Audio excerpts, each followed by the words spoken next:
personally, I feel like I'm just getting to the point where I'm thinking about it on a little bit of a deeper level. You know, like at first you have to just figure out the mechanics and the technicalities of it all, and like figuring out just like how you can make an image that looks good when you're like floating in the water or out in the woods, like whatever conditions you might be in. But now I'm getting to the point where I want to try to like reflect my values and my beliefs more in my photography. Just trying to navigate how that might look, how that might manifest itself. Welcome to Architecture, Design, and Photography. Today we have Gabe Reuben in because I've met Gabe in the water, but you look totally different because you look like a seal. Like a seal, yeah. Right? And my studio manager, Tim, was going through Instagram. He's like, Gabe's stuff looks really nice. Why don't you have him come in? Thank you, Tim. Appreciate it. And of course, again, we're repping Tide and Time and Tide coffee with a sweatshirt and 2 coffees. Yeah. Yesterday did the same thing. Yeah. But anyways, welcome to Biddeford. Yeah. And you know Carl, right? I do know Carl. Yeah. I watched his episode. Yeah. And Joel. Oh, yeah, you know Joel? I love Joel. Oh, I haven't cool spent guy. enough time with him, but he's like such a great dude. Yeah, he came across the country when I was working on a documentary. That's so right. He was our behind-the-scenes photographer. Yeah, he told me that one time. Yeah, he was just the just most quiet Yeah. fly on the wall, but Yeah. was really good at what he did. Right. It was really cool to have him there as part of that. But yeah, so thanks for coming in. Cool to see you. Yeah, my office is actually like a block away. Oh, really? Yeah, you can You're probably here in see it from Biddeford? here. We're in Saco. We're on Saco Island. I know. Don't tell anyone. I guess I just told everyone. But we're like by the Amtrak station. Okay, like on Main Street? Yeah, right off Main Street. What's the name? So it's called Saco Mill Number 4. Okay. It's a big old mill. It's cool. Yeah, you should I'll come check it out. And check it out. Yeah. Yeah, for sure. We're neighbors. Cool. Mhm. Cool. So what are you up to? Mm. Let's start with your background, actually. Start with my background. So you're a photographer. I've only known you through Instagram and seen you out surfing. Mhm. And what's your background? How do you make a living? Yeah, all good questions. Do you do that full time? Question a lot of. Do you make a living? Right. The photography thing is honestly, it's like come to life in the last 2 years, I would say. Like it's always been there. Like even when I was a kid, like taking photos of surfing, skateboarding as a kid. Yeah. You grew up in Maine? Yeah, in southern Maine, kind of like split between South Portland, Cape Elizabeth, Portland area, and Old Orchard is where we'd be for half the year. So, and that's where I live now. Yep. So yeah, it's always been water oriented in one way or another. But yeah, I'm actually in film production. That's like my career. I co-own a production company, Rove. No. Nice. It's right there. Shout out. Where do people find out more about Rove? It's a good question. You can go to our website. It's the Rove Lab, like laboratory.com, or Instagram, Rove Lab. Cool. What kind of films and production do you typically do? Yeah, we're all over the board, man. It's kind of a split between. So my business partner came from kind of the music video world, as a director. So we do a fair amount of music videos for bigger record labels around the country. Locally, we do some stuff just like with friends, with musicians we respect. Sure. And then I came from the documentary world. So I was working just like 3-4 years ago. I was living in Brooklyn and I was working for Vice. Oh, cool. Which is, they have their reputation goes up or down depending on who you ask. But when I was there, it was an awesome place to be. I didn't know what I was Joe Carter? Yeah. He's done a couple. Yep. I think he's done a couple things with them. He has. Little spots. He's actually worked with a couple of my buddies from Vice. Oh, cool. They came up here and did something with seaweed or something. Really? I keep trying to get Joe to come in and do a podcast, but he's like, I don't like being in front of the camera. Yeah, I like being behind the camera. Right. I mean, I'm the same way, but yeah, it's funny you bring up Joe. He was like him, Nick LaVecchia, Brian trying Nevins. to get Nick in here too. Yeah, they were definitely like that whole crew, like the Get in the Van crew. Mm-hmm. I like came up looking up to those dudes. Yeah, their video Get in the Van, like that won some awards and stuff. And I remember seeing that and thinking like, That's Cool. really well done. Yeah. I keep telling Joe he needs to make like a midlife version that's getting the minivan. That's a great idea. I know, right? Or getting your van. Oh, Your yeah, van is killer. I know. I need to make.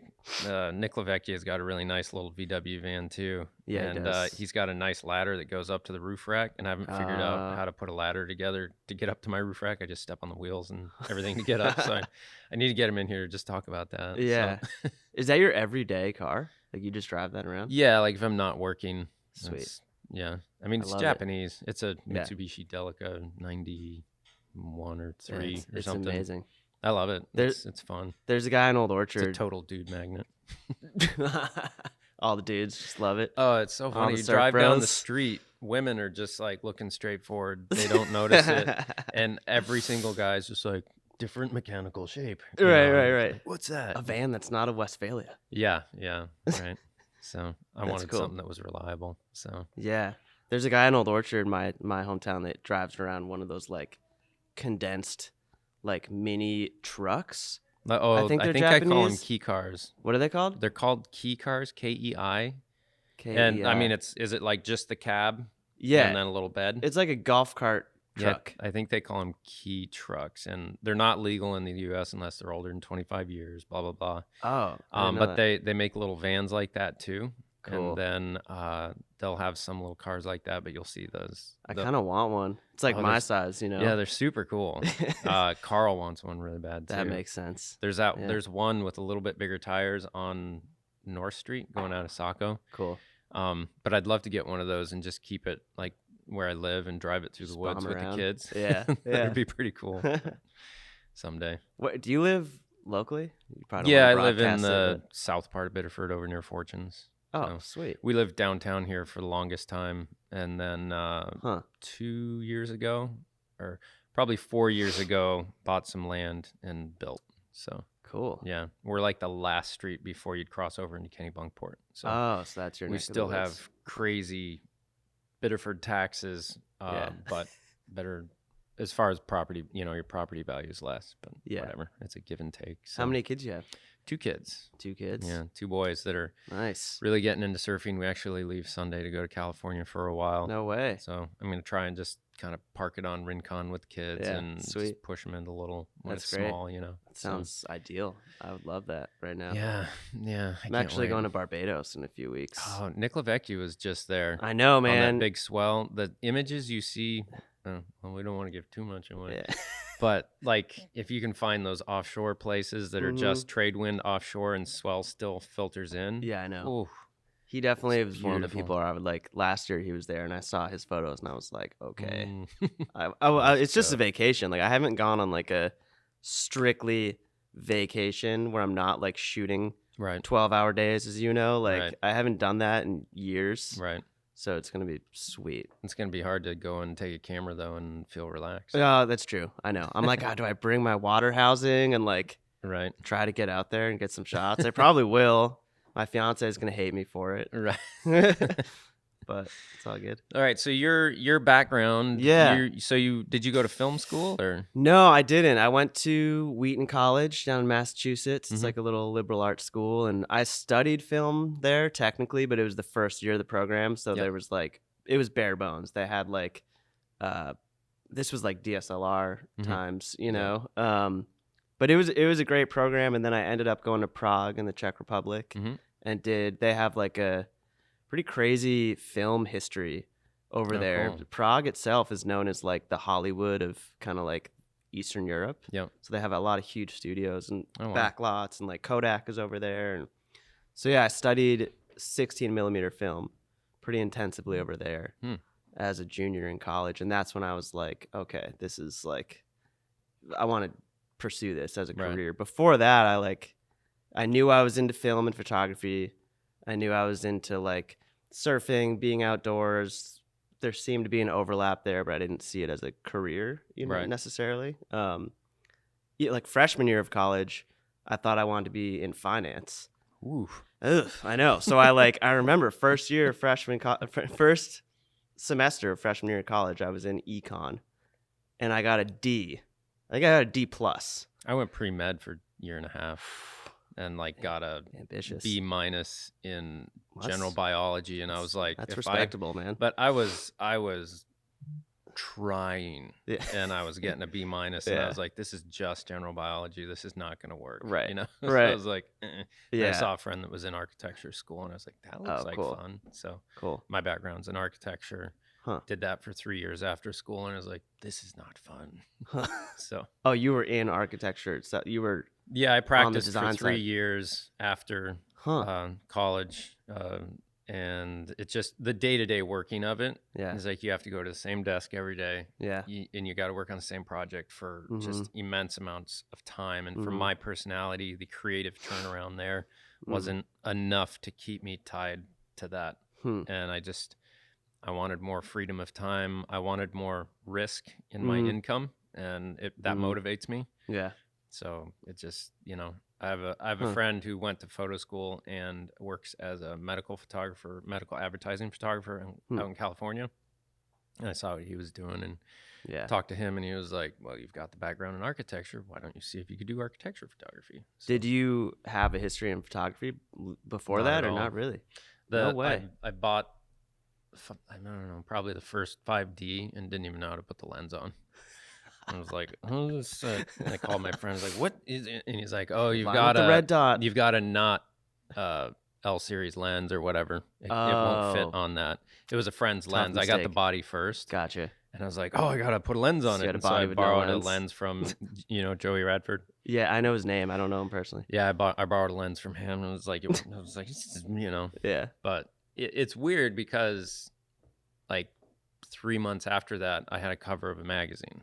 Wow. But it was An it architecture? was in an architectural field, Gotcha. type of thing. So the architecture education, is encompasses so much. Yeah. As far as just design, aesthetic, composition, and light and everything to begin with. You Mhm. kind of know what you're doing. It's just Right. You bring those principles over. yeah, you span that technical gap Yeah. of the gear, which Huh.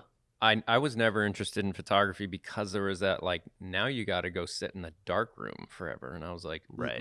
yeah, no, I don't want to do that. Yeah. Like, Did you ever learn that No, process? Yeah, never I didn't used either. I film, none would of like it. to, because I shoot a fair amount of film and I send it off to Mark at Northeast Photographic, who I would recommend if you're ever trying to shoot film. Yeah. But I would love to learn the process. I just Yeah. never got there. Yeah, I don't know. It never appealed to me, like the chemicals, and I just like, and I don't like that waiting. I Yeah. like that, The like immediacy. try something and you see it and you're Yeah. like, that sucks. Yeah, you know if it works or not. Try it again, try Yeah. something different, and you have that quicker feedback and everything with digital. And Yeah, that's to true. me, that getting to what I wanted to do was just better in that process. So yeah, but Huh. so for you did film school, studied a lot of, well, to a degree. Yeah. and studied film over in Prague. Where did you end up after that, and how and why? And Yeah, so I would say those are the big turning points. I doing terribly in econ. I was like, okay, need to find something else to do. Went to Prague and did that program. And then when I came back as a senior in college, like just in the summers, I would be like shooting wedding videos, shooting like free commercials for local businesses like in the area here, and just trying to like build a reel.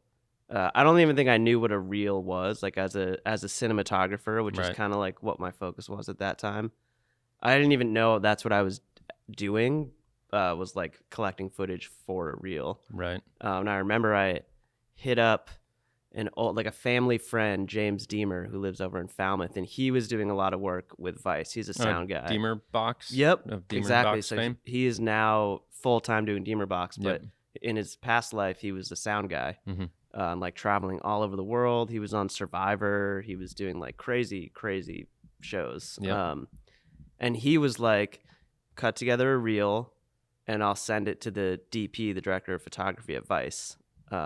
Nice. I didn't even know anything about Vice. I didn't know what a DP was, really. If I didn't have kids, Vice is who I'd like to be doing stuff for. For sure. Yeah, there's a lot of like... in very dangerous situations. Like, I would totally be into that. You thrive in that? Knowing there's like two sets of little eyes looking back for like love and, all that. I'm like, it's too much risk. Yeah, I mean, yeah, it's funny you say that. I found myself in some situations when I was working for them where I was actively like, this is very like, Vice. Like this is like what you see, or like I don't know if you this know. This is gonna make their highlight reel. I mean, or like the news. Yeah, like Right. something bad. I don't know if you've ever seen Documentary Now. I've heard it's of like it. a Netflix. It's a mockumentary series, and they do an episode on Vice, but it's called Drones with a Z. Oh yeah, Drones. You should definitely check it out. They nailed the Vice thing. Well, so I was in Nicaragua on a surf trip with Joe Carter, and I love traveling with him because he just wanders off by himself. Yeah. He's nuts like that. Yeah. It was funny, all the other people I was in Nicaragua with would not leave the compound of where we were at because they were like, that's weird. Yeah. It's not America. You know, I'm like, let's get out there. You know, this will be neat. Yeah. Joe just kind of like wanders wherever, you know, and starts exploring with the camera. That's awesome. And we ended up at this, it was like a rodeo, but a Nicaraguan version. So everyone would just kind of get in the ring with the angry cows and bulls. Whoa. Drinking. Yeah. And they'd just all taunt it, and it would start running at them, and they'd run to the side where there's this whole 2-story, like just logs that could collapse at any moment. Wow. That like everyone was Is hanging that the off wall? of. Yeah. It's like they just temporarily, very sketchy, set up this whole thing as a ring in a 2-story thing. And so that people would run out, taunt the bull, like slap it and run, and the thing would charge them, and they just run and jump on or slide under. Wow. And it would like hit the thing, and everyone was Joe out there like neither Joe or I did go out there. I was very tempted, but my left ankle from skating is so floppy that if I got out there and ran and twisted, then I'd be gored. Ouch. So, but he was just wandering amongst this very, very sketchy and foreign. Right. And like, I was like, don't you go too far, Joe. You know, I was just like, I had my back to him because he speaks Spanish really well. And, he does. And I feel like Joe is like secretly a Renaissance man. I feel like that guy's hiding some. I don't know him that well. I just get the sense that he's a really interesting dude. Yeah. He's funny. But so on the lower level of this thing, it's like everyone up top was drinking, spitting, urinating, and throwing up. And on the lower level, that all just kind of would trickle down. And we're like down there, and you hear this like, whoa, and you like immediately look up, and, you know. But it was such an amazing experience to just be there and get some of the photos I got were like, whoa, you know, it was really cool. But it was very interesting to me to just like go out and wander and see this vastly different experience that would have just freaked other people out. You never otherwise would have gotten into that situation if not for. And I would have never gone there if I wasn't following Joe. Right. He would wander off and do that every day. That's awesome, man. Because you'll find Joe wandering around Old Orchard in the summer nonstop. Like you just run into him, and he's just in a dark corner, like looking out into the light, like doing his little thing. Yeah, so funny. Yeah, I mean, along that kind of train of thought, like I would say traveling for work specifically, like when I was with Vice, at first it was just nationally, like traveling from out of New York to like California or wherever. Mm-hmm. But then I ended up working for their like HBO show, the long form kind of documentary show, and got to do some of those trips like to the Middle East and some gnarly parts of Europe, like Hungary and Austria, which is super cool. But yeah, and Germany, parts of Germany that are kind of rugged still. But yeah, like the places like that I never otherwise would have gone if not for being in film or like having a camera and like just solely being out there to like tell someone's story, essentially, or play a small part in that. How big of a crew did you travel with when you were doing something like a piece for Vice like that? Yeah, so I would be like a camera operator. There'd be another, probably the DP, so that's like a 2-person camera crew, the sound guy. Would the DP actually be shooting as well? Would they utilize him in that way? Yeah, it's a 2-camera setup. Or like 3, like for an interview, you might have a 3rd camera that's just unmanned. On sticks, yeah. Sound guy or gal, producer, and then like the local fixer / producer who, like, without that person, you'd be Explain screwed. Fixer to the people who don't know what a fixer is. Yeah, okay, good. That's a good note.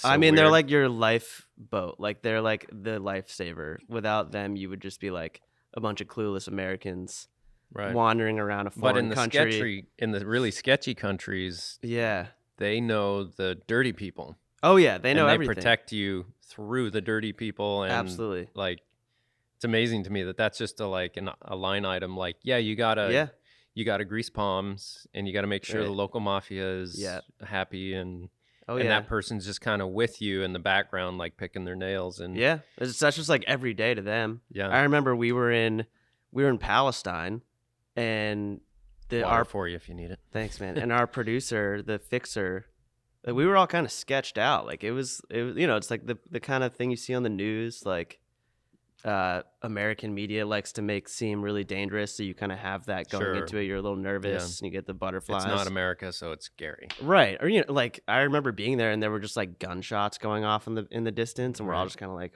are we like good here? And the guy was just like, oh yeah, don't worry. That's just every day. We're every day. Okay. But yeah, like the fixers, I would say anywhere you go, it's like, especially if you're going to have a camera crew and gear. You've got a lot of money. Yeah, it's like, don't be stupid. Yeah. Like find that person and be safe. Right. So, I remember learning about that like just a couple of years ago, and I was like, oh, yeah, makes sense, I guess. But sounds like Joe Carter's your fixer. It's weird. Like he'd wander off anywhere and he'd just be the fixer. And he's just, so I think on that same trip, to get from the airport to where we were going is, like I was too cheap to pay for the data plan to be able to use my phone as a GPS. So I was like, I know how to get there. We'll figure it out, And I think someone was driving and they weren't doing a good job. So I was like, let me drive. We switch, and immediately, like right as soon as I press the gas, I go right through a stop sign or a red light. And then do a wrong turn or something, and a cop immediately pulls us over. And a buddy of mine that that was with us on this trip just starts freaking out. He's like, damn, what are you doing? Now we're getting pulled we're gonna go over. to jail. Right? Nicaraguan jail. Yeah. And I'm just like, yeah, this is exciting. Don't worry about it. Right. I think Joe's in the front seat with me, and the other guy's in the back. And the guy in the back's freaking out. And Joe's just, Joe. And he pulls us over, and I'm kind of laughing, and the cop just starts going. And I don't know Spanish that well. And Carter was smart enough to pretend he didn't know that much Spanish. Nice. And so he knew everything the cop was saying, and he just kind of played like, no, wait a minute, with the what? And, and he just kept playing that. Yeah. And the cop went back to his car, and Carter's like, he's trying to get us to follow him somewhere, but don't. And I was like, all right, we'll just keep playing dumb. See, and Joe, so sneaky. Joe just kept playing dumb, and finally the guy just like, ugh! Right. And he walked back to his car and left. And I was like, well, here we go. Let's get out of here. Yeah. Wow. And like the buddy in the back was gringos. just like, he was freaking out. I was like, that was exciting. That was great. Yeah. I'd probably be that anxious one too, but try to bury it deep down. Did you ever hear about now Mike Trahan from Old Orchard? No. So he was a local surfing legend who went from Mike Trahan to Michelle Trahan. Wow. And was just absolutely nuts. Huh. Some of the waves you've seen around here that you think are crazy. Yeah. This guy would just go on stuff twice that big and just do cartwheels down the face laughing. Like, damn, something was wired differently. And I've heard stories about him in Central America and stuff, and it's just like, the guy's got like girl's got like a death wish. Like, it's crazy. But are they still surfing? Are they still out there? Owns a couple places in Bali. And there's pictures of her in one of the local restaurants. Carl pointed out to tell you where it is in Old Orchard, like in a bikini, just dropping into a double overhead barrel bomb with a helmet on. What? And she's probably like 60 something now and still just going crazy. That's wild. Dude, I feel like Maine has so many crazy characters just like buried. Mm-hmm. And every once in a while they come out and poke their heads out, and you're just like, what? The biggest wave ever ridden on the East Coast or Caribbean that most people say that's the biggest was by, at the time, Mike Trahan. And it's a picture of Tres Palmas with him dropping in and missing a fin that's, I think, floating on the surface in front of him. He just got like blasted out or something? I Wait, guess. a surf fin? Yeah, or like one of the fins on his board was just missing. And blew it was out. still just like, well, I might die, They so I still gotta made go. the drop. Wow. It's crazy. Dang. Totally nuts. But anyways, photography and videography. We're getting out there. Oh, that's good. That's Yeah. good stuff. So how long did you spend working with Vice? Yeah, And why did you not Why did continue I with that? leave? Or Yeah. did they fire you because you were a horrible person? Yeah, no, I got axed. No, so yeah, basically I moved to New York on a whim. Like I sent my reel and they were like, "Yo, we're starting this new TV channel, Viceland. We need." They were hiring like thousands of people, no joke, and I was part of that wave. Yep. So I moved to Brooklyn on 2 weeks' notice. Had never been there. That must have been exciting. It was great, man. I drove down in a U-Haul box truck with my cat. Yep. And just like did it. It was kind of crazy, but it was like the perfect thing to do at that time. Like Right. I had no strings and just went and did it. And yeah, that year was like super formative, really important. I think after a year in New York, like literally to the day of moving there, I was just kind of like, this place is not for me. Like Yeah. I came from living on a beach in Maine to living in the middle of New York. Yeah. It was a crazy 180. So yeah, after a year living there, I was kind of just like, this is not the lifestyle I want. I was Right. like riding a train for an hour with my board to get to Rockaway to go. Right. This is true. I remember the first time I went to surf Rockaway, I was alone. I didn't know anyone or know anything. I was like, I'll just go try to find a wave. Paddled out into the lineup, and the first thing I saw was a Lubriderm lotion bottle just like float by me in the lineup, and I was like, this place is like, I'm not gonna last here. I like kind of knew it. I was just like, that's like an omen. Right. It was just like the grossest. Anyway, I spent 2 years in the Marshall Islands. Where are the Marshall Islands? It's out in the, where Bikini is, where they tested the atomic bombs. Yes. It's that island chain Yeah. out in the Wow. Western Pacific. Incredible waves. But they had blasted a channel out in this one part of the atoll. It was an atoll. Yeah. And on the really big king tides, the water would get up high enough to collect all the trash that the locals had left. Oof. And then as the tide dropped at this one spot that we'd surf, it would all funnel out this little channel that they had blasted we called it the bridge. There was a bridge that went over the channel, and you'd be surfing and you'd see like refrigerator just float out. Whoa. Like, That's wild. yeah. So you're just That like, beats oh, a that's Lubriderm cool. bottle for sure. It was interesting. They would build Wow. out into the ocean with those like big there's a name for them, but they're like chain mesh things that you fill rocks with, and then Okay, they like yeah. turn into big cubes, Mm-hmm. and they'd build into the ocean with those and pile the trash in, and then it's such a That's weird messed up.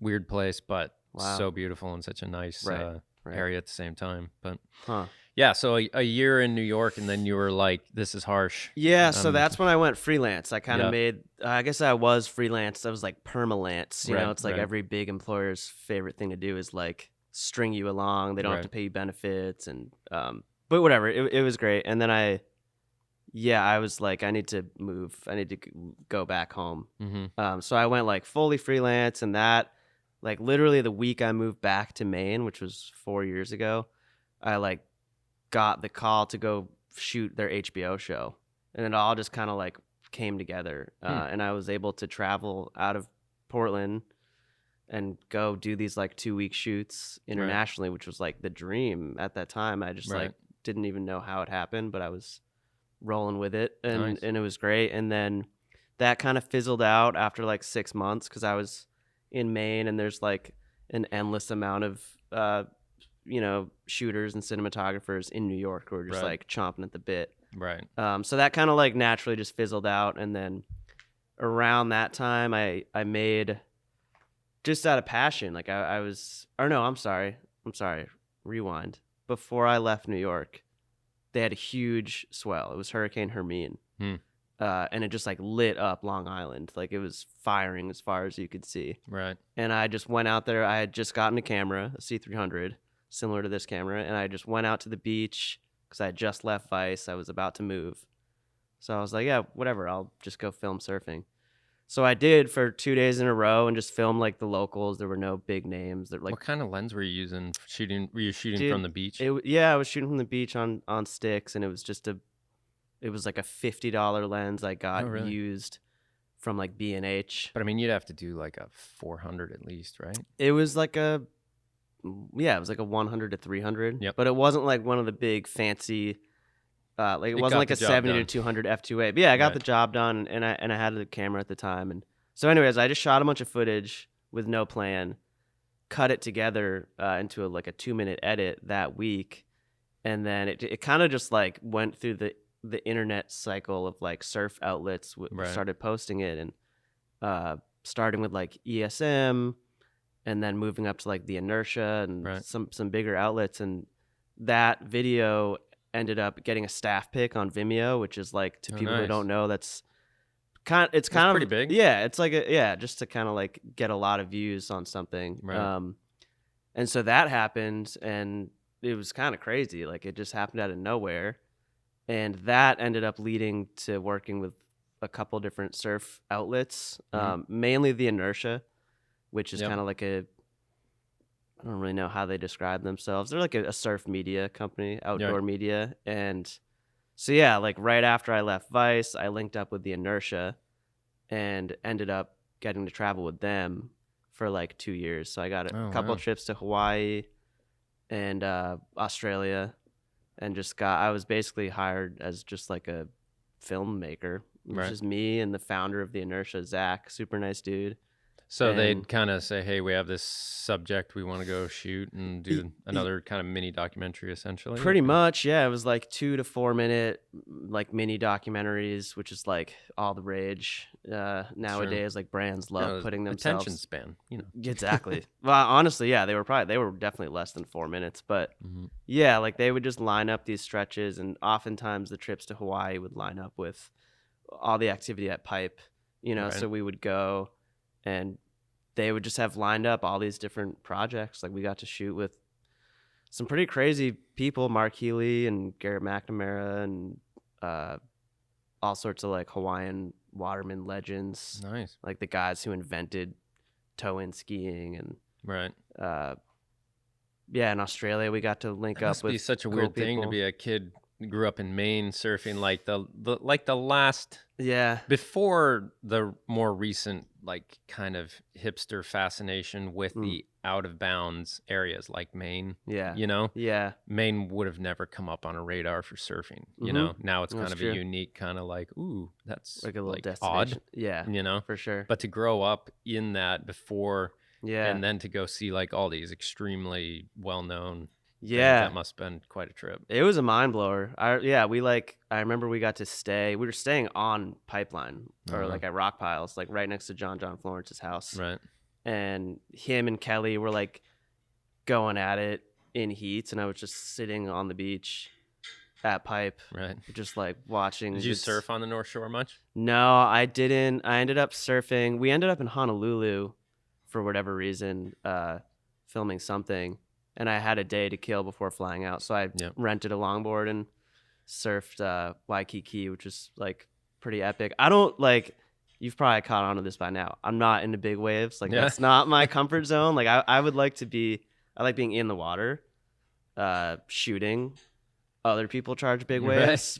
But yeah, every time we were on the North Shore, it was like firing, like double overhead to me. 3-foot Hawaiian, whatever. Did you ever shoot from the water? And, at like more mellow spots, I would paddle out or swim out. But I never found the courage to swim out at Pipe. Yeah, that just feels like a different league, and like I really feared being the like mainlander who comes over and just like thinks he can swim out to one of the heaviest waves in the world. So I would like to one day. I spent some time, a couple weeks on the North Shore, and I just surfed like surfing.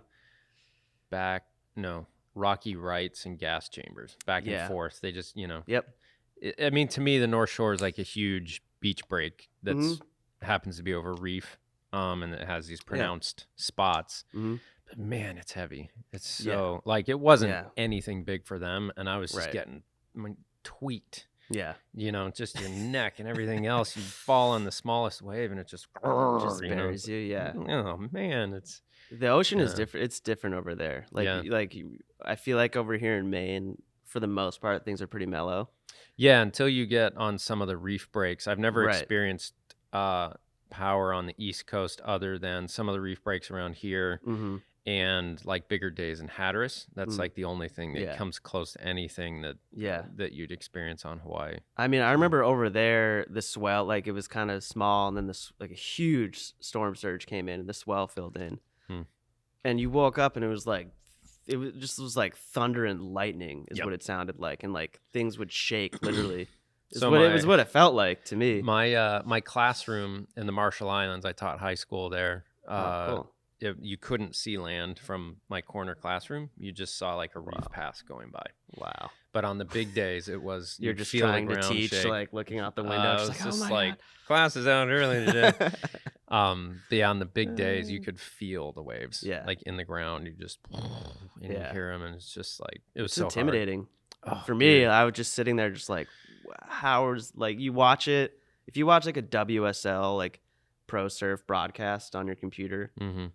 like I think they're starting to do a great job with that, but like it just doesn't do it justice to No. like sitting there and seeing To be these in the waves. water and to feel it and to Yeah. see it and to emotionally embrace the consequences of being in that spot where that wave Right. is landing is Yeah, it's ooh yeah. And the really weird thing about, not weird, but just the thing about the Marshall Islands is that the reef where you'd surf was about 50 feet out from land. No, 50 yards out from land maybe. mhm. And then past that, the reef went down for another 50 yards, and then it went continental shelf.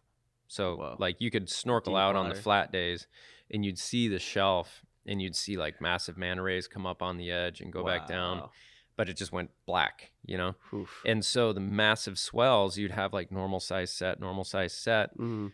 but you have no warning for the massive sneaker sets that would Mm. come in. So you'd be in the normal spot where you'd catch this, Mm. you know, head and a half to double overhead wave, and all of a sudden, like from here to the wall, it's just the horizon Yeah, it just went disappears. whoop, you know, Wow.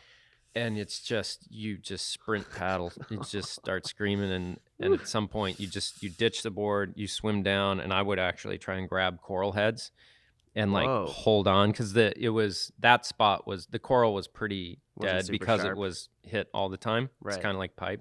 Yeah. But I'd swim down and try and grab them to hold on, but if it Dang. landed in front of you at all, it would just push into all those crevices and just rip you off. Oof. But the weird thing is the coral system was so porous, like with big Mm. caves and stuff, Mm. that you could have a wave that size from like here to the wall break, and by the time it got to you, it was just kind of dissipated Huh. because it was going into that all those crevices and Oh, everything interesting. and being stopped. It was like just there was something dissipates. under the water grabbing it, and okay, you stop now.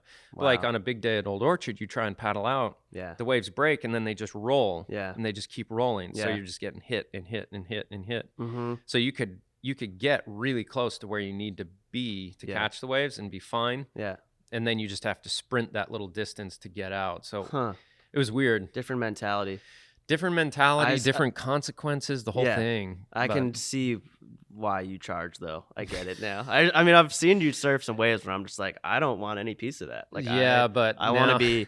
Now that I have this two sets of distance little of- eyes looking at me, and I'm in my 40s, I'm like, you know I what? don't see you getting after it though, man. Yeah, you but it's charge. so much more pulled back. Like, Yeah. it You is. find like, yourself like actively. well, the problem is when I'm out in the water, I just react when Mm. those big sets come. Yeah. And that's what you have to do to stay safe in those situations. Mm, But like my reaction time and, you know, my flexibility and everything else is less than I'm used to every year, you know? So at some point you have to tell yourself, you might want to do this, but it's not the best idea to keep doing this, Mhm. especially when we don't get waves of that size Yeah, and you're not- often enough to be acclimated to it. Yeah. So I'm Yeah. just constantly telling myself, like, mhm. if it's that big, you know, go out up to a certain point, and if Yeah. it's too big. Just go to Old Orchard and enjoy doing turns because Yeah. Old Orchard gets amazing. I love. I mean, that's my backyard. It's I your love jam. surfing there. It's the Today best. on the surfing podcast, we talk I know. about. Yeah, this is surf heavy. All right, so Inevitably. Inertia Project, you were Yeah. working for them for a while, and those were kind of, I imagine, somewhat personal interest and surfing, skating lifestyle combined stories. Yeah, it was often like brands like Patagonia or like Oh, Life cool. Proof, like the phone cases, or like Olakai, which is a Now, slipper company. would the Inertia Project commission you to do those for them, and then you'd be able to resell footage or anything? Or how's the business end of that for you? Yeah. How much you're willing to share about how all that works Yeah. and how you make a living Yeah, in that I mean, way? full transparency, like that stuff, I was making very little money. It Right. wasn't really about But the you money. get to go to Australia. And... Yeah, I mean, the trade-off was crazy, and they were willing. I mean, I like the owner Zach and I just kind of hit it off, and he saw that short film I made in New York, and then before any big trips, he was like, let's like figure out this workflow, because he's out in California, I was in Maine, and I was like, all right, well, how about I like pitch some ideas that I can do locally for like $1,000, you know, like Right. like low budget, and we'll like just see how it goes. So I ended up linking up with Nick Lavecchia and Mike, and just doing kind of like a short brothers story about the two of them, like Mike and his board building and Nick and his photography, and kind of how Right. they've come together to create this amazing life in like southern Maine, in this part of Maine that Right. was never otherwise known for surfing or surf culture. So yeah, I linked up with them and just made like a short documentary on them that wasn't branded. It wasn't really anything. It was basically a passion project. And then the Inertia, they dug it. They were into it. And that was kind of the kickoff point for the future projects. And then, yeah, it just kind of rolled into bigger trips. And again, they weren't like, they were covering my travel and accommodations, which was like pretty much all I could ask for at the Right. time. You know, like that was a dream. And I got to meet amazing people and get a bunch of crazy footage and just kind of like see more of the world. So you're essentially on those budgets, you're essentially building a portfolio and a reel. Yeah, Still. At exactly. That point. And I would say like where I am now, where I'm 2.5 years into starting a co-founding a film production company here in Maine.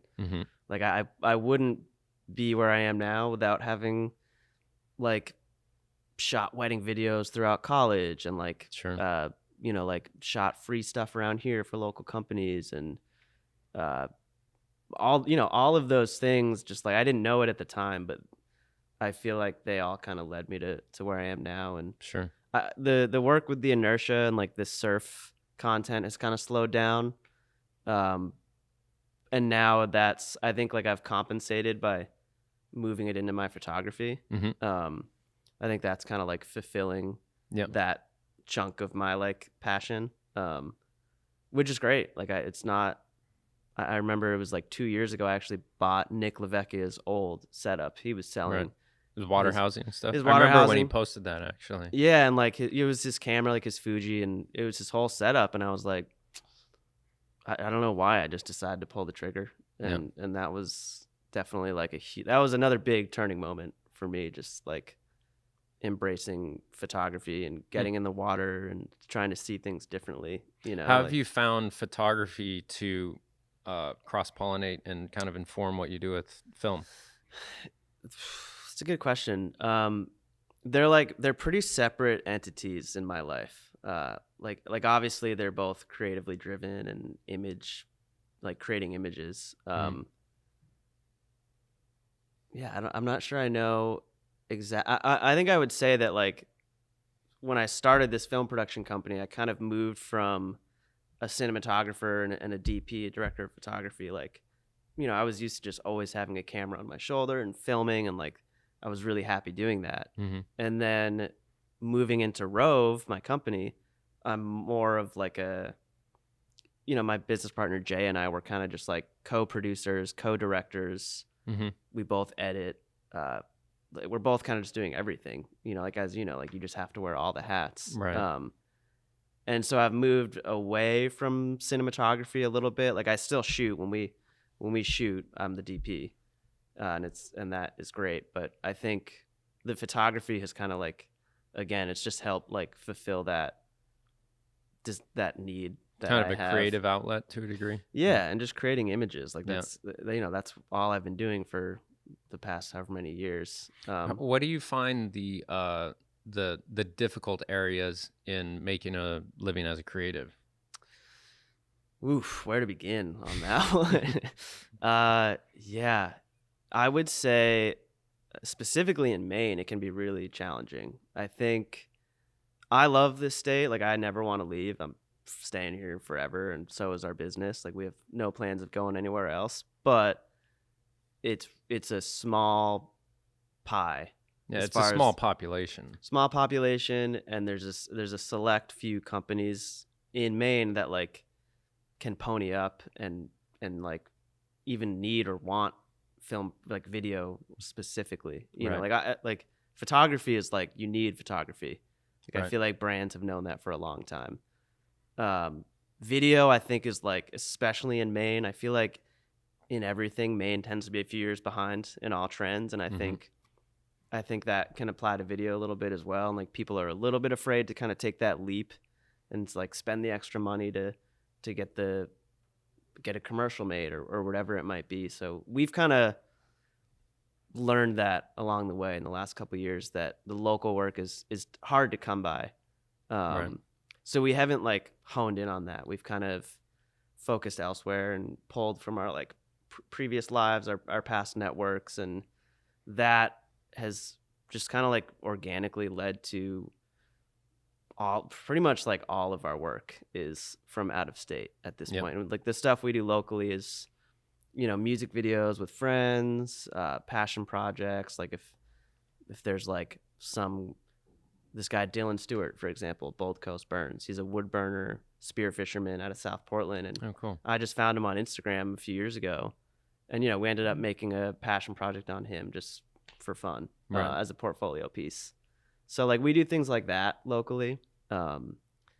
We have a campaign coming up with Maine Magazine, which is cool. I know you're kind of linked up with some of those people. Yeah, maybe. A little bit more on the architectural end of like Maine home design and stuff. Yeah, so I mean we're always trying to do stuff locally because we're both Mainers. Nice to be able to work here and not have to travel forever and still be able to do something creative. It's exactly. Nice. And you know we want to be involved in the community in Maine. But it's a super challenge to find that and like live off of it financially. So yeah, we've ended up kind of diversifying and looking elsewhere, and it's a good mix right now. Now, do you focus more on like lifestyle brands like surfing and skating and stuff, or do you expand to like whoever's gonna pay you to do whatever? Yeah, I mean, you know, we all have to do the bank and the credit union commercials sometimes to keep the lights on. But I would say all of our work right now is like a 50-50 split of both myself and Jay, my business partner. Like the music videos are very much his backgrounds. And like animation, he's got a crazy talented mind for animation and just like very conceptual things. Like I'm like, give me a camera and I can film something and make it look nice, but he's like on another level. So he does animation. Yeah, he does a lot of not so much like 3D animation, but like 2D line work and hand drawn, like frame by frame. Whoa, crazy stuff. Yeah, he's a guru and spent a lot of hours on it. But then you know we work with a bunch of other animators all over the place. So yeah, it's less, I guess, to answer your question, we're doing less like outdoor lifestyle kind of stuff. I mean, some of that seeps into our work, but it's more kind of like commercially driven content for some bigger brands. And the stuff we're doing for Maine Magazine is like short documentaries, actually, like very short, like 2-minute bite-size lifestyle documentaries. That's nice. That I imagine that's a really open on the creative end and interesting and probably far more meaningful type of work. Yeah, man. Yeah, for sure. It's like, you know, we might end up putting every dollar of the budget back into production. Right. Like that's what we do in music videos. Like Right. like literally every dollar goes back into production, but Right. we try to balance that with the bigger jobs, Right. and it all Right. kind of works out. Yeah, I find the work that I do in Maine that's architectural photography or videography is it's, you know, far less pain, but it is the stuff that ends up in my portfolio. Yeah, it's the stuff you feel best about. Yeah, and then the stuff that pays a lot more. I was just talking with someone about this yesterday, actually. It ends up being less creative because there's a very concise brand identity, Yeah. and you have to stay within those lines. Mm-hmm. And within those lines, you can be creative, but it's Yeah. definitely in those lines, Mhm. you know, because this, whatever you produce, has to look like the stuff that everything else that was produced for this brand. Right. Doesn't leave communicates. you with much leeway. Yeah, Yeah. but you get paid a lot. Right. So I mean, it's- that's the thing. I mean, I feel like any creative, whatever you're doing, I feel like that's just the balance. Unless you're like, you've struck this honey pot and you're able to like, you know, do your thing all the time. Right. Which I think there are people out there that can do that, but Yeah, well, that's kind of what Joe Carter's doing, wandering around Old Orchard. true. That's Just- true, man. On Just his have own to find path. a way to sell those and pay the bills, or just make sure you have no bills. So Yeah. how do you like a lot of your stuff that ends up on Instagram Yeah. is very artistic, you know, to almost to the direction of like fine art. Do you? And I keep asking people about this because I want to do more of this. I've just recently started to actually, if you will, express myself with a camera, and do more kind of just art Yeah. with photography, whereas before it's all been documenting Right. spaces. Mm. And my creative process is very much so I have a preconceived idea, I visualize what it's going to look like, Mhm. how I'm going to do it, and then execute and finish it. As far as the architecture stuff goes, Anything I specifically, or- was doing with a camera, Oh, I okay. would say. Gotcha. And I've never been one to just wander around with a camera and think maybe I'll get something nice, because all I Gotcha. feel like I'm doing at that point is maybe making a lot of work for myself, Yeah. and I Yeah. haven't preconceived what that is going to be. Huh. That's just how my mind Interesting. works, I Yeah. guess. Yeah. And so just this last Christmas, I've just far more. I got a new camera and Right, just so I was- wanted to play with it. I was going to and ask about that. yeah, I wanted to figure out kind of how the electronic shutter works and what you can tweak on that and everything. And it was really fun. Mm. And it was really neat to see what you could get out of it.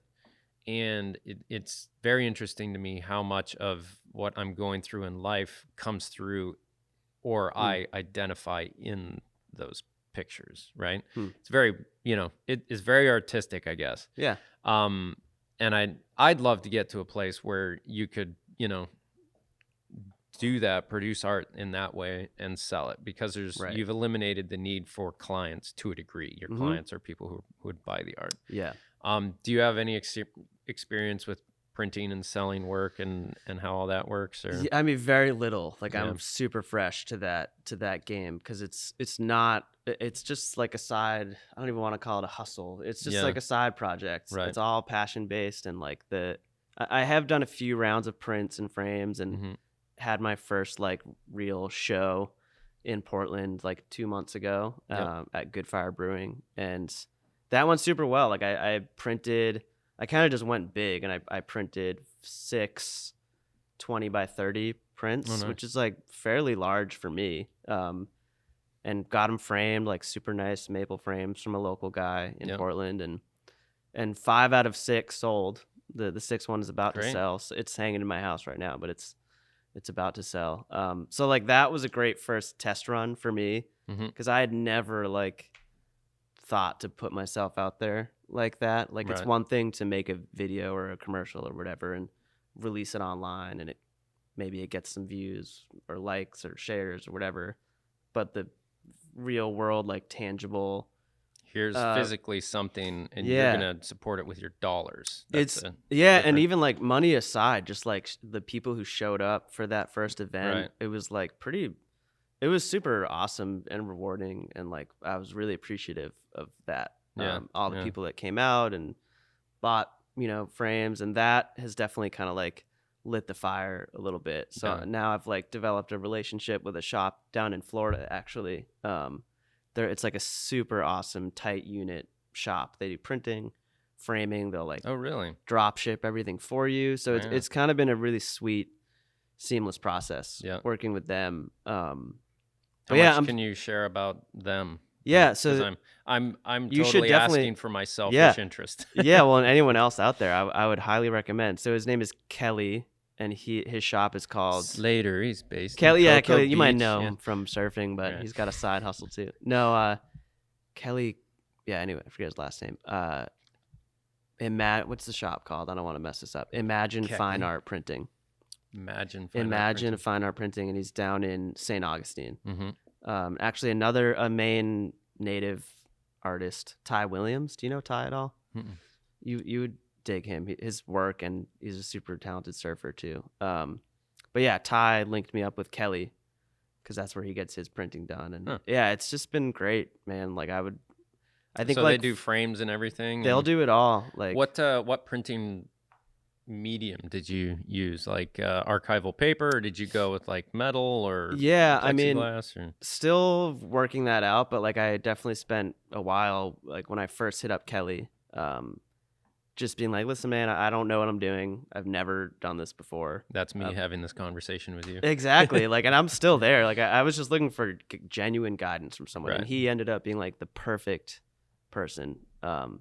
And he was, like I knew, like I follow a lot of photographers like on Instagram, social media, and see, kind of follow along the printing that they do and picking up on what I like and what I don't like. And I personally don't love the like super metallic, like printing on metal. Right. Or I got one print done on metal, and it was just so glossy. Yeah. It was just like, Yeah, it has an effect that I personally don't love. I think it works really well for certain works, like certain photographers' work, just like pops, and it works really well. But my personal style leans a little more towards like the realist, organic, natural, right. Or I like to think it does. Right. I mean, that, like I'm pretty much just like going to the beach or going in the water and capturing and then doing minimal editing. Like I try to keep the images more or less to what I saw. Obviously there are like deviations from that. Some of the abstract stuff. Like I love the trees that you've been doing. Yeah, those are awesome. I had first seen Nick do kind of like those abstracts of the ocean. Mm-hmm. And I saw him and I was like, man, those lines are so perfect. How do you do that? And I just took my phone and like, oh, okay. And then I took a camera out there and just kind of swiped left and right. And I was like, okay. Yeah. And then I was like, now how can rework this? Works really well on the ocean because of all the horizontal lines. Mm-hmm. How can I do this with other stuff? And kind of just been walking out my house into the woods, and like you got all these vertical lines in a degree of horizontal horizon through the trees, and then sometimes light in a horizontal fashion. Yeah. And so if you blend those right, it can be really cool. And I found that I'll use the tilt shift lenses, but if you do that with if you use the tilt shift lenses, you don't get the bowing of things, because if you turn the camera, you get this thing going on. Yep. It doesn't happen as much when you're doing it on the ocean, because you generally are placing the horizon in the middle. Yeah. And the waves kind of blur out. But with trees and stuff, it gets really bowed. If you're doing it vertically, you have to, because the trees are vertical. Right. And so I was trying to do it with the tilt shift lenses, and it does allow for that, and it puts them all in perfect vertical lines. Yeah. But then the ever so little bit in your hands, you get like a stutter. And so you'd have what looks like bad Photoshop, like repetition. I see. I kind of like it in some of them, but to a degree, I need to figure out how to like put an arm off of that dial on the lens to be able to smoothly shift the lens and shift the picture. So you're shifting it as you're tilting. I'll do a long. No, I'll freeze the camera on the tripod. Okay. I'll do a long exposure and just turn the dial on the shift. Or on the shift, and so camera's there, and then the lens just moves. right? Whoa. So if I can That's motorize that Mm-hmm. lens so it perfectly blurs, Yeah. great. But I Yeah. have found that like to get rid of too much of that bow, you just go with a longer focal length, Mm-hmm. and it eliminates that. But with the really wide Yeah. angle ones, it Yeah. exaggerates it. And I also found that with the if you transfer it over to the electronic shutter rather than manual shutter on the Fuji that I got, the sensor reads from top to bottom. So it's really like if you go up, you get one effect, and if you go down, you get a different effect. And then you go side to side. If you use that in things that are moving, you can capture the whole thing that's moving, but it'll compress it. So there's all these weird different things you can play with. You've gotten way deeper than I have. Well, I'm like thinking of it stuff. like technically, like how you can apply these things, but then going out and doing it. And the cool thing is, like, it's funny because I'm, just some morning I'm out in the woods with this, pretty stinking expensive camera, and I'm just waving it around, in the woods, and then I'm looking at it, and then I'm waving it again. Yeah. And, if you get just it's like a painter's brush to a degree. If you get just the perfect movement, it transfers onto the sensor, and you get this really neat abstraction of what. To me, it's really neat to look at some of those images I've gotten because you can sense what it is, but you can't see it. Right. Because all those colors are what you're used to seeing in the woods, and the shapes. If you think about it, they're like, I think I know what this is, but So. And like to go back to documentary, what I'm going through with transition in faith, deconstruction, loss of faith, and realizing how much more abstract life is than my previous faith experience would have had me believe, that comes out in like I connect with those images because of the abstraction of what you can see with certainty. To me, the abstraction almost has more truth in it. It's kind of weird, but to me that justifies to a large degree my saying, all right, I have something I'm willing to say through art. Yeah. To me, that means something. So I think there's value in it because of that. And Absolutely. So I kind of feel good going forward to that, because a good friend of mine who's an incredible painter, artist, chose not to be an artist because he didn't feel like he had anything to say.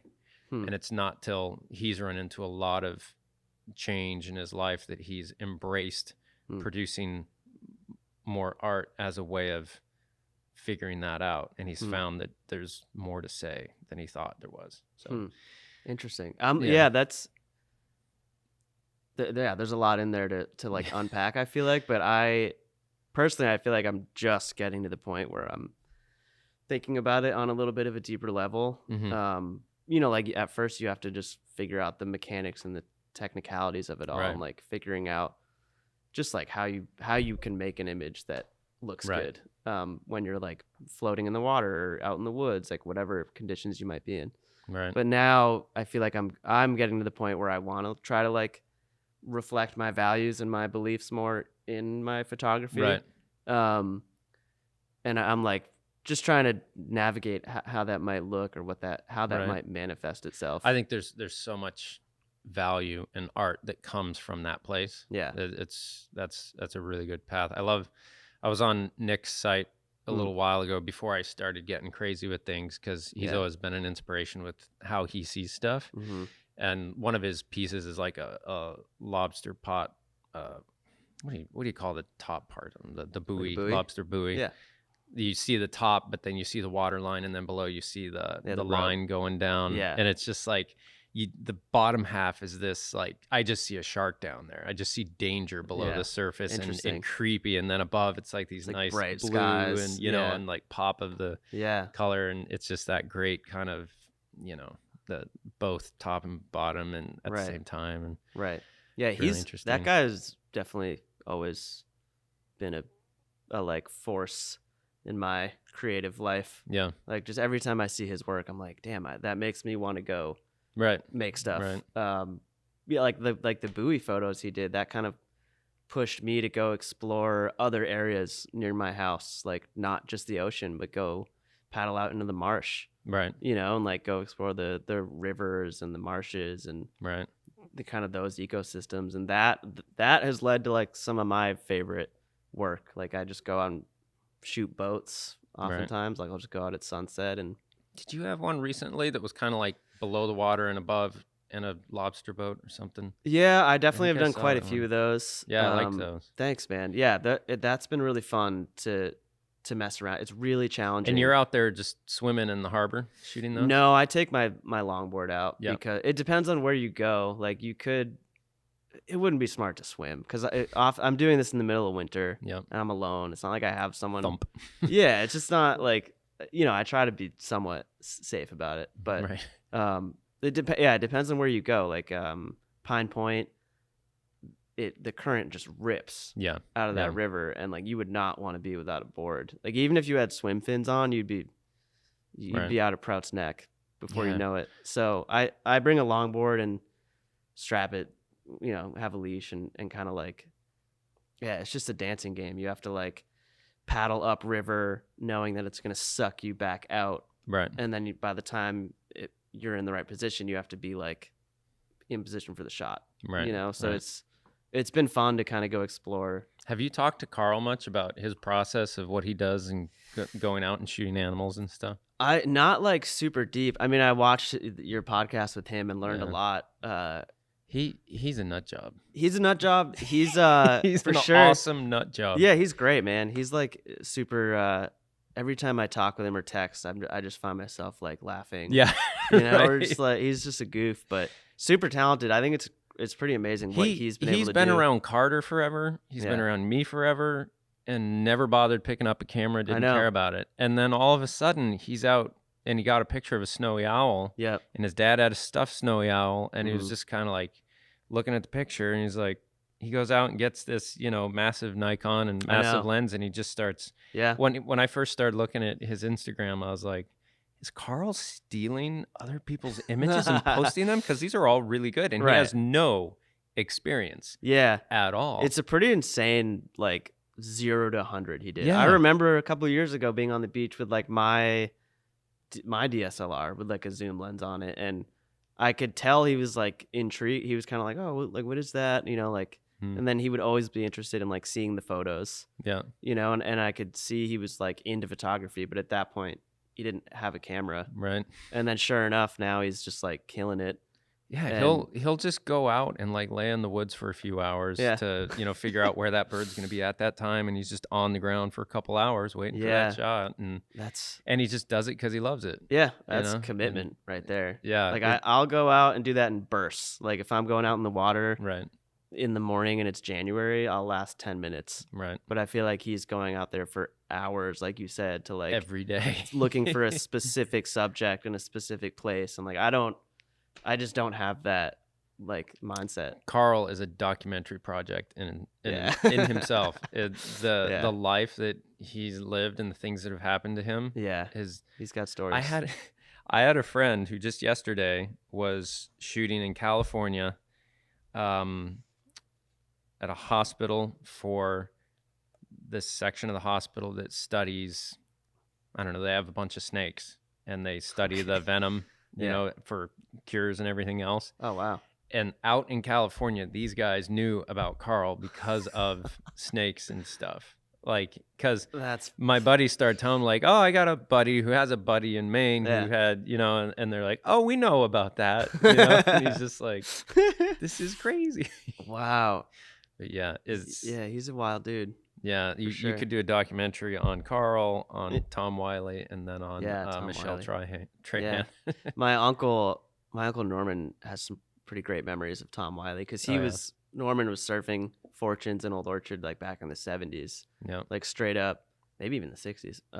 Like middle of winter in jeans and a jacket. Like he has these stories and like remembers seeing Tom Wiley like drop in on some of the best waves he's ever seen. I mean, he speaks like really fondly of those. Oh yeah, those Wiley's days. Amazing. So for people who don't know, Tom Wiley's probably 65, pushing 70, built like a brick poo house, and is an incredible surfer and is originally from Maine forever, and is the most extroverted, eccentric, happy guy you'll ever run into. And, I've never met him, oh, actually. you haven't? No. Oh, he's just full of energy, and he's Cool. just like, oh, it's amazing, oh, this is great, come on, let's go. And he's just, yeah. Does he surf still? Does he still get out?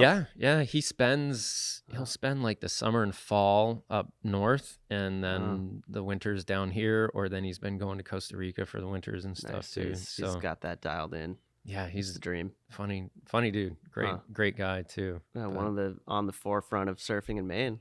Seems like someone was telling me they used to have the wetsuits where you could like blow into them and inflate them somehow, like the old O'Neill suits, something about that. But they'd go out and they'd just blow them up and drift with the wind for like, in the winter.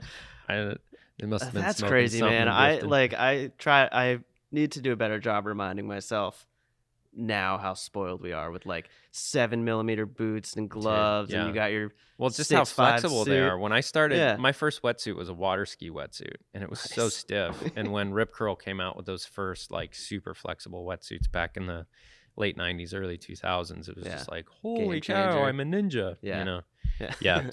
Total game changer. Yeah, we got it good. We're spoiled. Yes, it's nice. But we like to complain as surfers in Maine. Everyone always will. Yeah. So with documentary projects, are you still involved in like longer form documentary at all, or anything like that? Not at the moment. Like little like seeds of ideas have sprouted up every now and then, but nothing is. It's just such an undertaking. Like I think like what a lot of people don't realize is how much goes into making like even a 15-second commercial. It can be really, it can be like one person with a camera and that's it. But like some of the higher level stuff just gets so deep, and like the crews get big, and there's so many things, so many details and numbers flying around, and egos and personalities and creatives. And then you get like the agencies who are working with the brands, and you're part of that relationship. So it just so much goes into like even a short piece that I don't think Jay or I really want to tackle like a feature length narrative or documentary right now, at least. I think we're like pretty content where we are. So I'm trying to do a feature length documentary just on my own loss of faith and trying to figure that out. When you say loss of faith, do you mean religious faith, like spiritual? Okay. Got it. So I grew up Seventh-day Adventist, and it's on par with like Jehovah's Witness and Mormons. I'd say like it's lower level, and then there'd be Jehovah's, and then there'd be Mormons. As far as,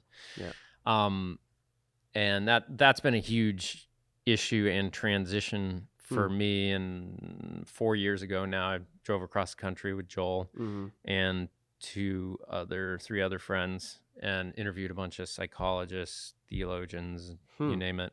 Got a lot of good input, a lot of good footage. Yeah. But I just heard this thing from Ken Burns the other day. It's the artist's responsibility to lead the viewer into hell. It's also the artist's responsibility to lead them out.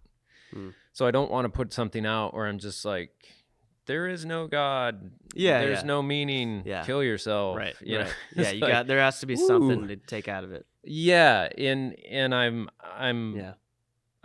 I've gone to the edge of like atheistic nihilism and looked in that abyss and thought like, it's not for me. Yeah. I don't know if it's true or not, but it's not for me. I don't want to dwell there. And I've come back, and I'm working through the psychology, theology, and philosophy to find a way back to then be able to share that.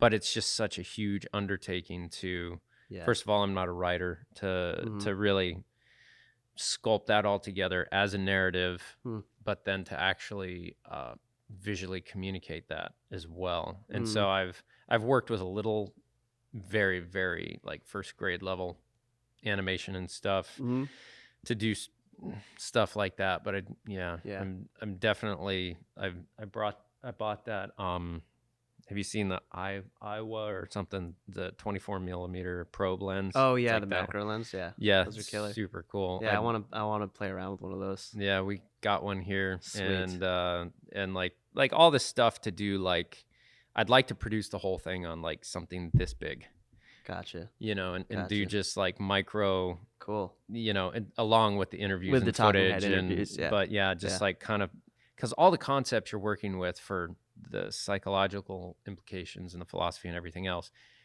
to really understand it, you have to be able to come up with some kind of analogy that you can visually understand, and it hits you. Like each one has to hit you where it's like, oh, yeah, okay, I get it. Yeah. And you have then that visual set in your head, and that's a stepping stone to the next place to understand why having a religion could be a good thing, why having a religion could be a bad thing, you know, and to be able to create that film that allows people to be where they're at, but also move and allow for the moderate, middle, and that's such a huge undertaking. That is, but I mean, it's important, like, and I feel like there's a lot of probably self-discovery to be had in that I have a process. room full of sticky notes all over the walls. Yeah, like so it's kind of like you go in there and people are kind of like, I'm leaving now. So. Yeah, I mean, that's a whole other, like, that's a huge topic, obviously, but my business partner Jay and I, it comes up relatively often, just religion in general and cultural practices and traditions, because he married a girl from Turkey. I'm Jewish. I'm marrying a girl who grew up agnostic, more or less. So, you know, we had, like, we're always, this conversation kind of just starts, like, religion in general, and the spectrum of it, and, like, you know, where people are, and it's kind of wild to really dig into. I couldn't imagine taking on a full documentary about your own self-discovery, because, like, it's hard enough to just reflect on it personally and, like, extract coherent thoughts. Right. You it's know, like asking a fish to do a full-length documentary on water. You know, it's just like, oh, good luck. That's a good way to put it. You know. Yeah. Yeah. You really have to. There has to be just an immense amount of courage to make yourself uncomfortable. And kind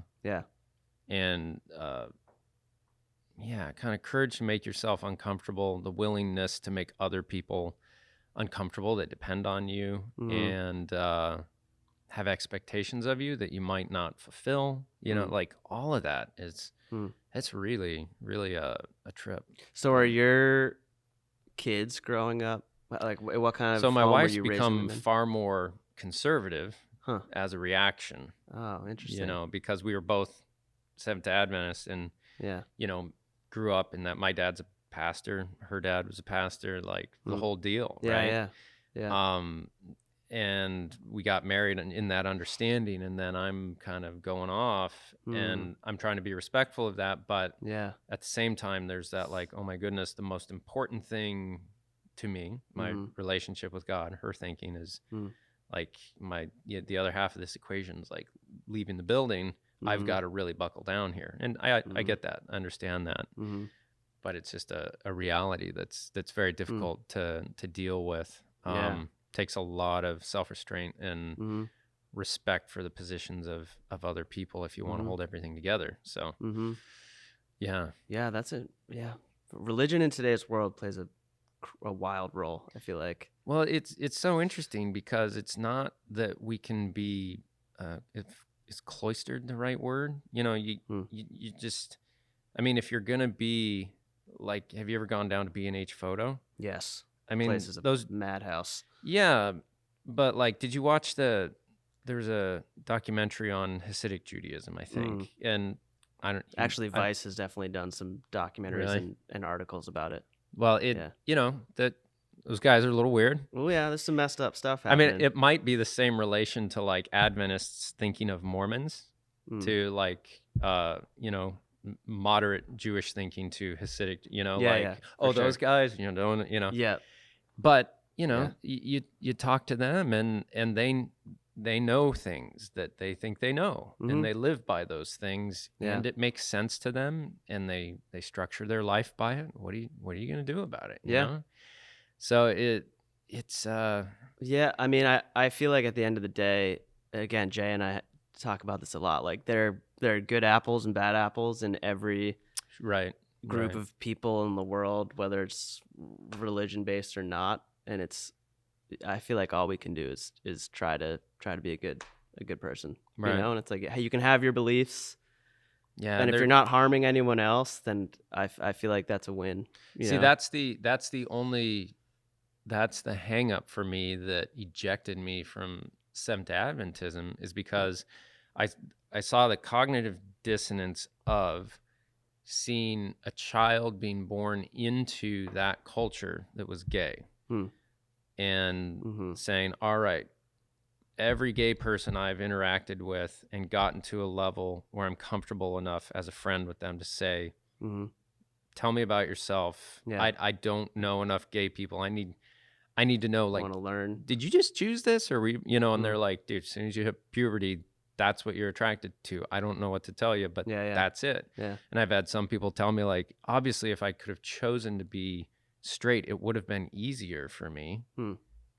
And I would have done that because I wouldn't have had to go through all that stuff growing up. Yeah, hardships. And you look at that and you're like, okay, here's someone born a specific way outside of their choice.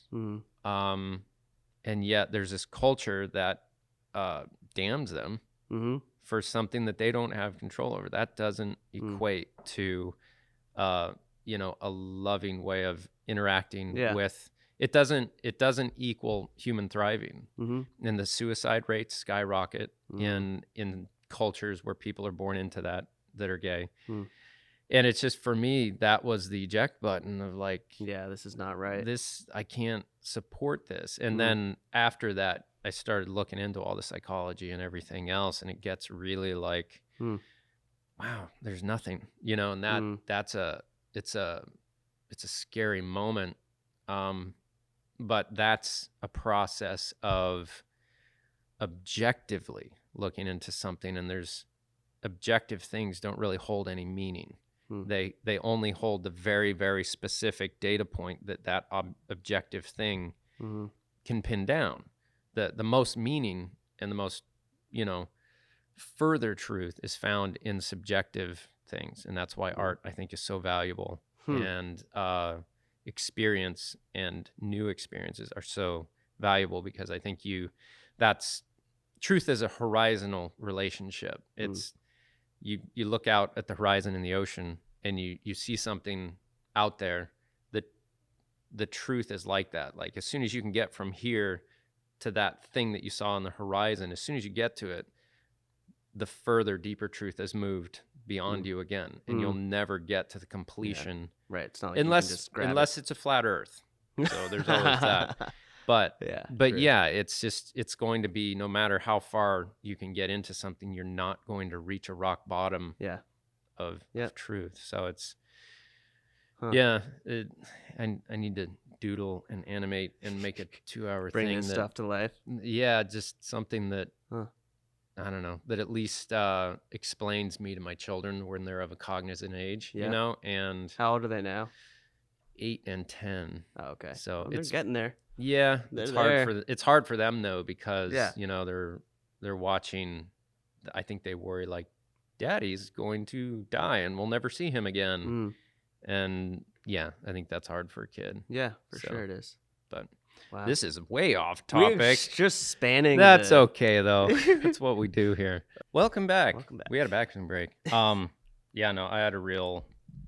had a great childhood, and I would say my parents were very moderate and liberal within that religion, and I saw no issue with it. But again, I wasn't growing up gay in a belief system that painted me as being simply wrong. Because then the danger is that within that, your closest relationships, you get rejected, I think. And that's just that's a rough thing. Do you belong to a church locally, or are you like fully? No, I mean, I lost a bet the other day and had to go to church, but other than that, no.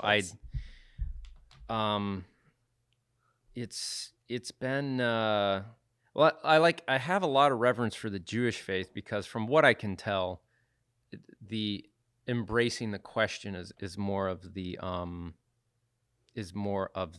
push, Mm-hmm. which, you'll have Jewish rabbis that are like, I'm kind of agnostic, I'm not sure, but I'm working through this, I'm working through life with this belief system, Yeah. Yeah. and it's just, yeah, the other Christianity is just so much more. I don't know if it's just this specific American culture that takes it and forms it into something that they want to be very. I mean, the more certain you can be about things, the more you can depend on them, the more you can use them to your advantage. I get that, but that's just not the like the Old Testament Jewish practices were that you didn't name the name of God, and I think there's a lot of wisdom in that. In that, if you give it a name and treat it as something in that way, what you do is start to turn it into yourself, like a reflection of yourself too much rather than reflecting the other way. And I think there's a lot of wisdom in that you leave that entity outside, unnamed, Right. that Right. shines in, you Yeah. know. And the analogy I keep coming to is that I grew up thinking like I could use my arms to contain the ocean when I should have been learning to swim. That's the real thing. Wow. That if there is a God that's responsible for all of this, that it's everything, right? And you have to learn to live in connection with that somehow, not think that you can define it.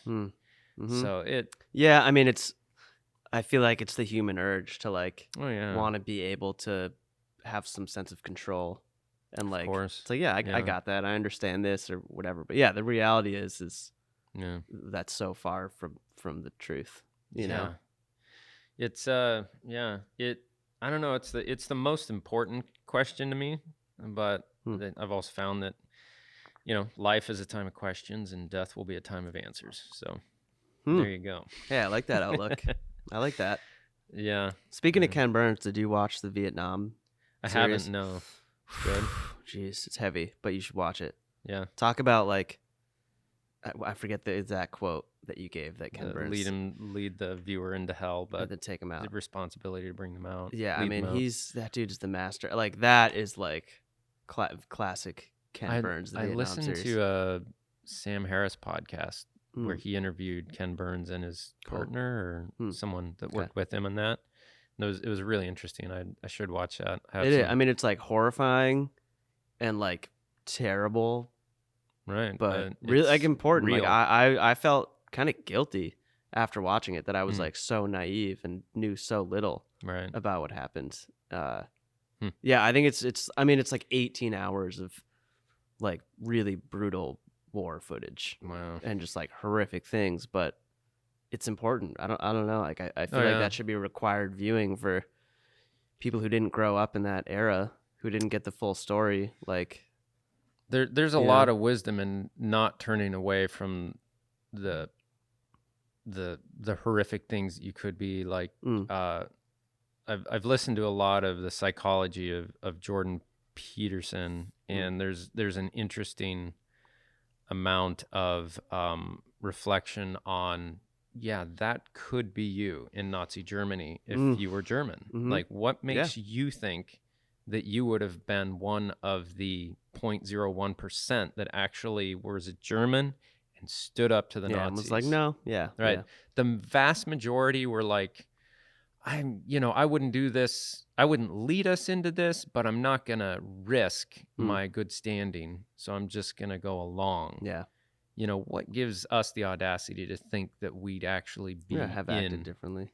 Yeah. And that's not to excuse any of that in any way. Yeah. But to say like, if I don't look into the abyss, I could be someone who contributes to that. Yeah. And that's really important to see stuff like that and know that's what we're capable of. For sure. It's like learning, like you got to learn from history. Yeah. I mean, at the end of the day, like we got to take note and learn and make sure not to. Have you been to the Holocaust Museum in DC? I had the option 2 in like middle school, and I just like didn't feel ready. I'm kind of like Really? I'm just like a weak stomach, I didn't know soft what guy, I was getting and I was into. see, I just like wasn't ready for it at that Yeah. point in time. I think I would like to go. I've been to like in both for work and just for travel. Been to parts of Germany that are like still kind of home to like their beds for neo-Nazis, Right. straight up. Right.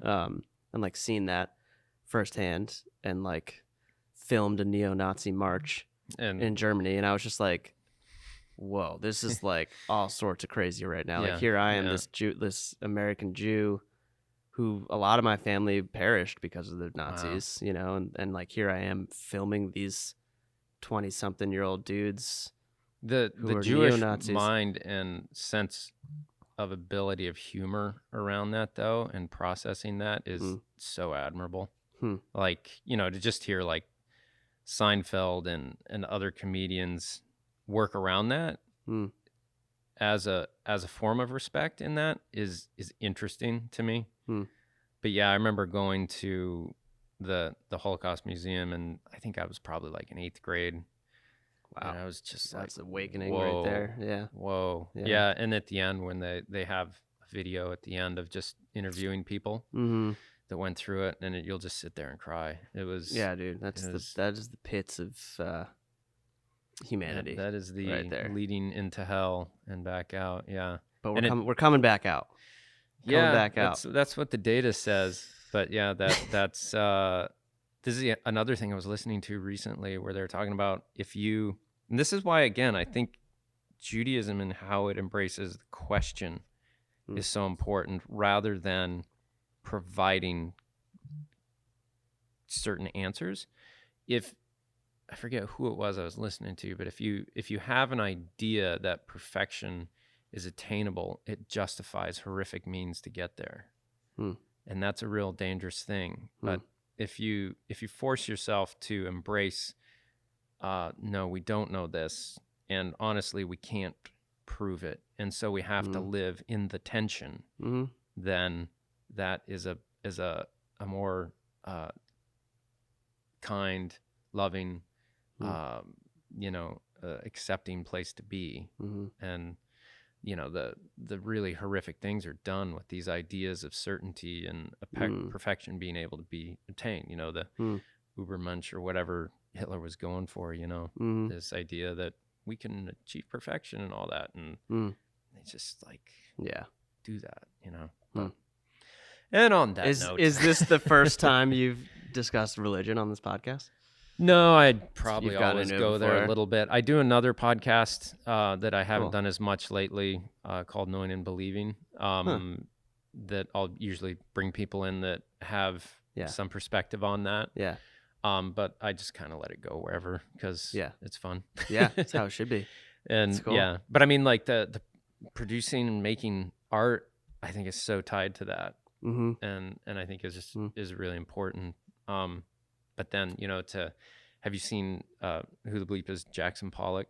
No, I haven't actually. Such a good thing. I was just talking again about this yesterday, but to see how meaningful and important art is, but then to see the high art community and how weird it is. Yeah, like the guy who duct taped a banana to a wall. Yeah. And then someone ate it off the wall. Yeah. In our society values that with high dollars, you know, so there's something there, and I'd like to understand that more. I want to look into that. It's just so weird, so weird, but whatever. Yeah, I feel so far removed from that. I don't know. It's an interesting thing. Yeah. I just like going out into the ocean, into the world, and it's some kind of therapy, I feel like. And then if some people out there can take something out of those images and it brings them a brief moment of whatever feeling it might be, then whatever, then good, you know. It's a strange life. Very strange life. But anyways, I gotta go grab some lunch. All right, and go to a meeting. But it's been Should awesome. we continue the podcast going to lunch? It's some mobile setup or what? These look mobile. Right. Yeah. We'll just walk down the street with these. And Yeah. Well, thanks for coming across the river to Thanks Slum for It in having me. Biddeford with us. Yeah. I feel cooler just being in Biddeford. Oh, It's it's so over hip. than Saco. So hip, Just bro. feels so much cooler. God. Cool. Yeah, Well, thanks for having me, I'll Trent. see you in the water, and I feel like we should have you on again next year and just Let's do it. check in and Maybe see I'll where have a you're at. podcast next year and I'll Do have it. you on. Should. Yeah. It's a cool thing to just have a good conversation. Yeah. I feel like this is more of an interacting and church to a degree for me than a church type setting would be, because I'm very introverted and don't function well in a group setting. Yeah. So to me, this is very meaningful to just be able to talk about meaningful things one-on-one. So Yeah. I did not see our conversation going where it went when I walked in here, but I'm happy it did. blindsided. That's what you do to everyone that walks in here. Right. Cool. Well, Gabe Reuben, you can find Gabe on Instagram at Gabe Reuben. Yeah. Is that it? Yep. And then your production company again is Rove Lab. Rove Lab. Yep. And on MySpace and Yeah. Twitter somewhere. MySpace, LinkedIn, Twitter. Tinder, all the above, you know. All the Check above. out Gabe. Oh, your fiance will have something to say about that. Cool. Well, thanks for coming in. Really Thank you, enjoyed it. Trent. Appreciate it.